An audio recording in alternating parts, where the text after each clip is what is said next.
नमस्कार, आपका बहुत स्वागत है इंडिया वॉइस पर। मैं हूं आपके साथ समृद्ध मिश्रा। वक्त हो चला है राजस्थान की खबरों का, तो शुरुआत करते हैं बुलेटिन की पहली खबर के साथ। राजस्थान के मुख्यमंत्री भजनलाल शर्मा ने शहरी सेवा शिविर 2025 का शुभारंभ किया। यह कार्यक्रम समुदाय केंद्र मालवीय नगर जयपुर में आयोजित हुआ था। देखिए। देश के यशस्वी प्रधानमंत्री नरेंद्र मोदी जी के सेवा पखवाड़े पर जो प्रारंभ हुए हैं, आज देश के यशस्वी प्रधानमंत्री नरेंद्र मोदी जी का जन्मदिन है और आपको पता है कि हमारे प्रधानमंत्री अपने जन्मदिन को एक सेवा पखवाड़े के रूप में मनाते हैं। और हमारी राजस्थान की सरकार ने निर्णय लिया है कि देश के यशस्वी प्रधानमंत्री नरेंद्र मोदी जी के जन्म से दिन से लेकर के लगातार हमारे सेवा पखवाड़े में हमारे शहरी शिविरों का आयोजन होगा, जिसमें हमारे जो अंतिम पायदान पर खड़े हुए जो व्यक्ति है, जिसको सरकार की योजनाओं की आवश्यकता है, जिसको विकास के आयाम में शामिल होना है, ऐसे उन सभी लोगों को हमने बुला करके इस शिविर के माध्यम से उनको लाभ मिले और उनको लाभ लेते हुए वो उनके जीवन स्तर उनका ऊपर उठे। माननीय प्रधानमंत्री जी की कुशल एवं दूरदर्शी नेतृत्व और अपार जन समर्थन की बदौलत उनकी गिनती न केवल भारत बल्कि दुनिया के दिग्गज नेताओं में होती है। आज ऐसे प्रधानमंत्री नरेंद्र मोदी जी का जन्मदिन है। उन्होंने अपने असाधारण नेतृत्व से भारत को एक नई दिशा देने का काम किया है। आपने देखा है, उन्होंने पिछले 11 साल के कार्यकाल में ऐसे ऐतिहासिक कार्य करके दिखाए हैं जिन्हें असंभव माना जाता था। लोग कहते थे ये काम नहीं होंगे, लेकिन आपने देखा देश के यशस्वी प्रधानमंत्री नरेंद्र मोदी जी के नेतृत्व में 500 वर्षों से इंतजार कर रहे थे कि हमारा भगवान राम का मंदिर अयोध्या में बनेगा। वो देश के यशस्वी प्रधानमंत्री नरेंद्र मोदी जी ने नेतृत्व में बनाया गया। राजस्थान के मुख्यमंत्री भजनलाल शर्मा ने प्रधानमंत्री नरेंद्र मोदी के 75वें जन्मदिन के अवसर पर सेवा पखवाड़े के तहत स्वच्छता अभियान में भाग लिया। सीएम भजनलाल शर्मा ने सुबह स्वच्छता ही सेवा कार्यक्रम के तहत मानसरोवर स्थित सिटी पार्क में सफाई की और परिसर में पौधारोपण कर पर्यावरण संरक्षण का संदेश दिया है।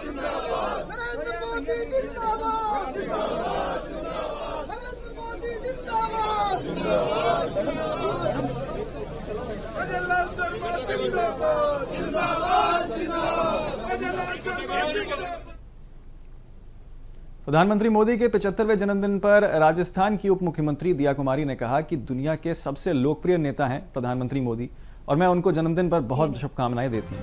उनका स्वास्थ्य अच्छा रहे और वो दयालु रहें। उन्होंने यह योजना का लाभ गरीबों तक पहुंचाने का काम किया। जिस तरह से वे देश के विकास की ओर आगे ले जा रहे हैं और देश को एक ऐसा नेतृत्व पहले कभी नहीं मिला। सुनिए। बिल्कुल मैं सबसे पहले तो यशस्वी प्रधानमंत्री श्री नरेंद्र मोदी जी, जो पूरे विश्व के सबसे लोकप्रिय नेता हैं, उनको जन्मदिन की बहुत बहुत शुभकामनाएं देती हूं। उनका स्वास्थ्य अच्छा रहे, वो दीर्घायु हो और ऐसे ही हम सबको और पूरे देश को नेतृत्व उनका मिलता रहे। जी, जिस तरह से जी बिल्कुल माननीय प्रधानमंत्री जी, जिस तरह से उन्होंने हमारे देशवासियों की सोच बदली है, हर योजना का लाभ गरीब से गरीब व्यक्ति तक पहुंचाने का काम किया है, महिलाओं को आत्मनिर्भर बनाया है, युवाओं को सशक्त बनाया है, जिस तरह से वो देश को एक विकसित भारत की ओर ले जा रहे हैं, ये सचमुच मैं ऐसा कहूंगी कि इस तरह का काम, ऐसा काम और ऐसा नेतृत्व हमारे देश को इससे पहले कभी नहीं मिला और हम सब सौभाग्यशाली हैं कि हमारे देश को ऐसा प्रधानमंत्री मिला है। प्रधानमंत्री नरेंद्र मोदी के जन्मदिन के अवसर पर पूरे देश में उनके जन्मदिन को सेवा पखवाड़ा के रूप में मनाया जा रहा है। इस मौके पर बीकानेर में भारत के केंद्र कानून एवं विधि मंत्री अर्जुन राम मेघवाल के द्वारा टूर टू थार नामक एक साइकिल रैली का आयोजन किया गया, जिसकी विविधता शुरुआत केंद्र कानून और विधि न्याय मंत्री अर्जुन राम ने की है। उन्होंने बीकानेर के राजकीय पॉलिटेक्निक कॉलेज के पास बीकानेर के अति प्राचीन जूनागढ़ जिले तक साइकिल रैली में भाग लेकर साइकिल चलाई। उन्होंने बताया कि भारत के प्रधानमंत्री नरेंद्र मोदी का जन्मदिन अपने घर, अपने शहर का साफ स्वच्छ रखने में मनाया जा रहा है और यही इसका उद्देश्य है। इस दौरान उन्होंने कहा कि 15 दिन तक सेवा पखवाड़े के तहत बीकानेर में भारतीय जनता पार्टी के कार्यकर्ताओं के द्वारा अनेक कार्यक्रमों का आयोजन किया जाएगा।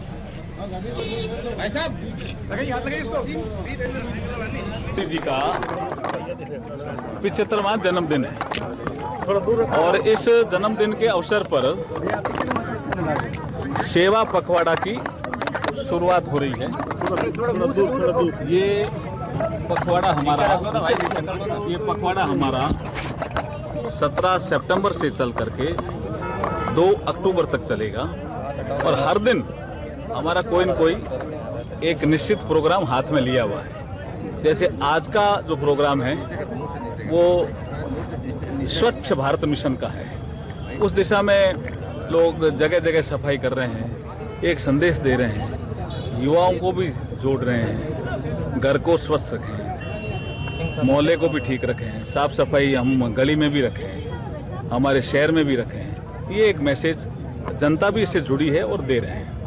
इतनी लंबी साइकिल चलाई जो भी है लगभग 1.5 से 2 किलोमीटर के आसपास, क्या कहेंगे 75 वर्ष की उम्र में कैसा महसूस होता है? देखिए साइकिल चलानी चाहिए। मैं तो संदेश देना चाहूँगा युवा पीढ़ी को। संसद में भी अब संसद में भी मैं साइकिल से कई बार क्या 2 साल विदाउट फेल गया, घर से संसद और संसद से घर विदाउट फेल। उसमें कोई कंप्रोमाइज मैंने नहीं किया। मैं 2 साल तक, और कोई एक दिन का काम नहीं था ना। 2 साल तो उसमें बरसात के दिन भी आते हैं, सर्दियों के दिन भी आते हैं, राहुल गांधी गर्मी के दिन भी आते हैं। राहुल गांधी जी को तो वैसे भी उनकी पार्टी भी सीरियस नहीं लेती। आज प्रधानमंत्री जी का जन्मदिन है तो हम सब मिलकर के उनको बधाई दें, जिससे भारत विकसित भारत बने। यही हमारी आज के दिन की शुभकामना। वक्फ बोर्ड को लेकर सफाई का अधिनियम आ गया है सर, क्या कहना चाहेंगे? किसके लिए? वक्फ बोर्ड को लेकर। हाँ, देखिए ये एक इतना बड़ा मुस्लिम महिलाओं को, गरीब मुस्लिम समाज है, उनके हितों के लिए एक लाया गया कानून था, जिसको कुछ लोगों ने सुप्रीम कोर्ट में चैलेंज किया। सुप्रीम कोर्ट ने अपना फैसला दिया। इस कानून, अब कुछ लोग ऐसा कहते हैं इस कानून में कुछ प्रावधान स्टे कर दिए। कानून बनाने की शक्ति संसद में है, इसको सुप्रीम कोर्ट ने मान्य किया। कानून संसद बना सकती है, इस भाव को भी मान्य किया। कुछ ऐसे प्रावधान थे जिसमें उन्होंने कहा रूल्स बने तब तक इनको हम रोकते हैं। तो उसके कारण कुछ लोग कह रहे हैं कि स्टे कर दिया। स्टे नहीं है भाई। वक्फ अमेंडमेंट जो बिल जो संसद में, लोकसभा में और राज्यसभा में लंबी चर्चा के बाद सारे सदस्यों ने, विभिन्न वर्गों के सदस्यों ने, विभिन्न धर्मों के सदस्यों ने इसमें भाग लिया और उसके अनुरूप संसद से कानून बना और उस कानून को चैलेंज किया। सुप्रीम कोर्ट ने भी संसद के द्वारा बनाए हुए कानून को मान्य किया। सर, जनता को क्या सलाह देना चाहेंगे मोदी जी के जन्मदिन पर? किस तरह से जनता मोदी जी के जन्मदिन को सेलिब्रेट? देखिए, आज प्रधानमंत्री नरेंद्र मोदी जी का 75वां जन्मदिन है और जनता के हर वर्ग में उत्साह है उनको जन्मदिन मनाने का। लेकिन आज एक सेवा पखवाड़ा का पहला दिन एक डेडिकेशन किया है या डेडिकेट किया है स्वच्छता मिशन को। तो हम साफ सुथरा रखें, हमारे घर को भी, गली को भी, मोहल्ले को भी, हमारे शहर को भी, हमारे महानगर को भी। ये महत्वपूर्ण संदेश आज के दिन होगा। जालौर जिले के बीजेपी कार्यकर्ताओं और नेताओं ने प्रधानमंत्री नरेंद्र मोदी के 75वें जन्मदिन को सेवा पखवाड़े के रूप में मनाया गया। इस दौरान बीजेपी नेताओं और कार्यकर्ताओं ने जिले भर में प्रत्येक मंडल स्तर पर रक्तदान शिविर का आयोजन किया।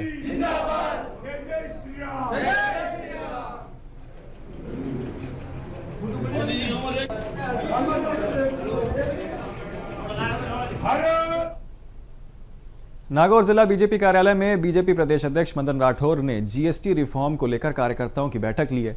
बैठक के बाद पत्रकार वार्ता में उन्होंने बताया कि जीएसटी के संशोधन बिल का फायदा जल्द ही मिलेगा। मदन राठौर ने कहा कि प्रधानमंत्री नरेंद्र मोदी के आने के बाद दुनिया में भारत की प्रतिष्ठा जो है वो बढ़ी है, वहीं भारत में आंतरिक और बाहरी सुरक्षा जो है मजबूत हुई है। राठौर ने कहा है कि 22 सितंबर के बाद उत्पादों पर जीएसटी की दम जो है वो कम होने से महंगाई दर 1% आ सकती है। प्रदेश बीजेपी की नई कार्यकारिणी की जल्द गठन किया जाएगा, ये भी उन्होंने कहा। और देश में जो जीएसटी का रिफॉर्म्स हुआ है, जो राहत दी है जनता को, इससे आम आदमी का जीवन स्तर ऊंचा उठेगा, महंगाई की दर घटेगी। 2014 में महंगाई की दर थी 9.8, जो मोदी जी के मैनेजमेंट के आधार पर उसका लाभ ये मिला कि आज महंगाई की दर 9.1 है। और नवरात्रा से जब जीएसटी रिफॉर्म्स ये नया शुरू हो जाएगा तो महंगाई की दर 1% पे आ जाएगी। इसलिए बहुत फायदा है। पहले आपको पता है कितने टैक्स लगते थे, व्यापारी डरता था, इंस्पेक्टर के आते ही दुकानें बंद करके भागता था, बाकी मार्केट शटर बंद कर देते थे। आपको डरता नहीं है, अब उसको और राहत दी है, उसका लाभ मिलेगा। कृषि मंडी में कई तरह की दिक्कतें आ रही है, बात आई है सामने, सबने रखी है, इसका अध्ययन करके एक बहुत छोटा सा ब्रेक ले रहे हैं, जल्द लौटेंगे, आप बने रहिए इंडिया वॉइस के साथ। तो ब्रेक के बाद फिर एक बार स्वागत है आपका। चलिए नजर डालते हैं बाकी खबरों की ओर। खबर नागौर से है, जहां राजस्थान में 3 राज्यों के राज्यपाल ने जैन आचार्य नित्यानंद शिरुवीर का अभिनंदन किया। बता दें कि जनवरी में पद्मश्री पुरस्कार की घोषणा हुई थी। इस दौरान आचार्य नित्यानंद को पद्मश्री मिलने के उपलक्ष्य में आयोजित 3 दिवसीय समारोह के अंतिम दिन में अभिनंदन महोत्सव मनाया गया। इस मौके पर राजस्थान के राज्यपाल हरिभाऊ बागड़े, पंजाब के राज्यपाल गुलाब चंद कटियार और बिहार के राज्यपाल आरिफ मोहम्मद खान ने आचार्य नित्यानंद को अभिनंदन पत्र जो है वो सौंपा। बता दें कि भारत सरकार ने जैन आचार्य को इस साल जनवरी माह में पद्मश्री पुरस्कार देने की घोषणा की थी। इस मौके पर समारोह को संबोधित करते हुए पद्मश्री जैन संत नित्यानंद ने कहा कि यह सम्मान मेरा नहीं है, ये पूरे संत समाज का सम्मान है। नित्यानंद शिशुवीर का जो है अभिनंदन हुआ है, जिसमें 3 राज्यों के राज्यपाल वहां उपस्थित रहे।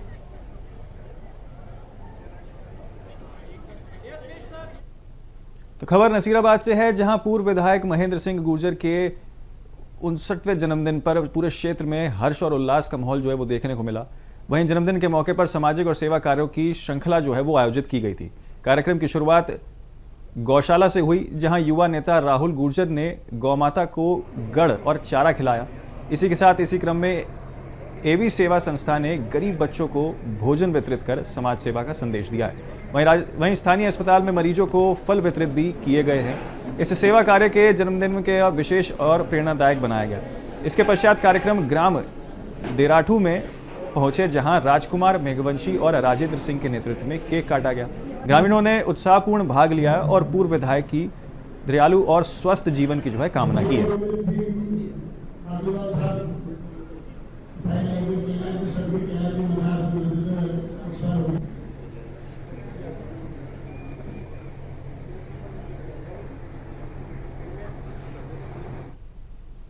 खबर डीग से है, जहां पुलिस विभाग द्वारा चलाए जा रहे महिला आत्मरक्षा शिविर में महिलाओं को अपनी सुरक्षा स्वयं करने के लिए प्रेरित किया गया है और महिलाओं को अचानक किसी भी कारण से किसी भी हमले और किसी भी छेड़छाड़ जैसी घटनाओं के लिए आत्मरक्षा शिविर पुलिस विभाग द्वारा चलाया गया था। यह शिविर राजकीय कन्या महाविद्यालय डीग में चल रहा है। महिलाओं को शारीरिक बल और मानसिक बल दोनों से आत्मरक्षा के लिए प्रेरित किया जा रहा है।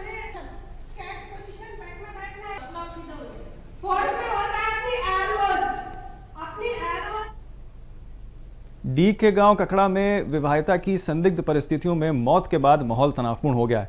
इस दौरान पीहर पक्ष का आरोप है कि ससुराल वालों ने हत्या का शव का गुपचुप तरीके से जो है अंतिम संस्कार करने की कोशिश की। जानकारी मिलते ही खोल थाना पुलिस मौके पर पहुंची, लेकिन ससुराल पक्ष ने पुलिस टीम पर हमला बोल दिया। शमशान घाट के रास्ते में ट्रैक्टर खड़ा कर दिया। इस दौरान एक पुलिसकर्मी की वर्दी फट गई है और बटन भी टूट गया।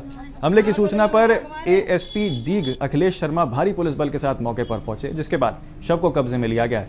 मेडिकल बोर्ड ने पोस्टमार्टम कराने के बाद शव पीहर पक्ष को सौंप दिया है। इस घटना ने पुलिस ने मामला जो है अब दर्ज कर लिया है। 4 लोगों को पुलिस पर हमले के मामले में जो है डिटेन भी कर दिया गया है। वहीं आरोपी पक्ष ने अब अपने अपने घरों में फरार है। मिली कि गांव ककड़ा में बिटोरा में आग लग गई है। तुरंत पहुंची, सूचना पर पहुंची, नगर से फायर ब्रिगेड बुलाई। वहाँ जाकर पता चला कि एक महिला है जो जल गई है, जिसकी जानकारी की तो घर वालों ने नहीं बताया। पता चला कि वो शमशान घाट में अंतिम संस्कार करने ले गई। पुलिस की टीम पहुंची, जिन्होंने कहा कि पोस्टमार्टम करवाना है, तो गांव वालों ने पुलिस से झगड़ा करके और अंतिम संस्कार किए। अतिरिक्त जाब्ता पहुंचकर अदित अली लाश को CHC डीग लेकर आए। पंचायतनामा पोस्टमार्टम की कार्रवाई जारी है और राज्यकार बाधा एवं महिला से संबंधित दोनों मुकदमे अलग अलग दर्ज किए जाते हैं। कितने पुलिसकर्मी चोटिल हुए इस मारपीट में? चोटिल तो नहीं हुए हैं। नागौर में शहरी सेवा शिविरों का आयोजन बिना समाप्ति की मौजूदगी में हुआ है। आपको बता दें कि राजस्थान हाई कोर्ट के आदेश के बाद अतिरिक्त जिला कलेक्ट्रेट को एसडीएम नागौर के रूप में जो है नगर परिषद की शक्तियां जो है वो दी गई थी। इस शिविरों में नागरिकों के जन्म मृत्यु पंजीकरण, भवन स्वीकृति, trade licence, sewer connection, EWS प्रमाण पत्र और कई अन्य सेवाएं जो हैं वो उपलब्ध कराई जाएंगी। इसके अलावा मुख्यमंत्री निःशुल्क बिजली योजना, पीएम स्थानीय रक्त वंदना योजना जैसी योजनाओं के आवेदन भी जो है यहाँ पर स्वीकार किए गए। शिविर में सफाई, सड़क मरम्मत, स्ट्रीट लाइट स्थापना और अन्य नागरिक सुविधाओं पर काम किया जाएगा ताकि शहरवासियों को बेहतर सुविधाएं जो है यहाँ पर मिल सके। नागौर परिषद में शहरी सेवा शिविर जो है वो आयोजित किया गया।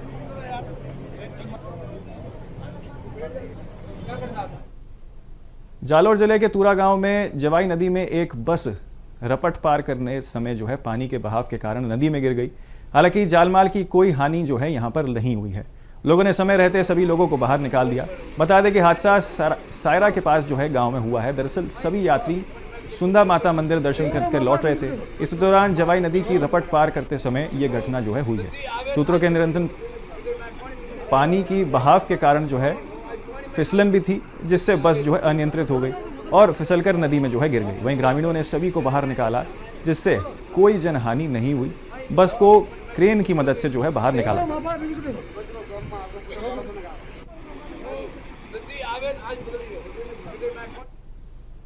तो फिलहाल के लिए राजस्थान की खबरों में मेरे साथ इतना ही। आप देखते रहिए इंडिया वॉइस।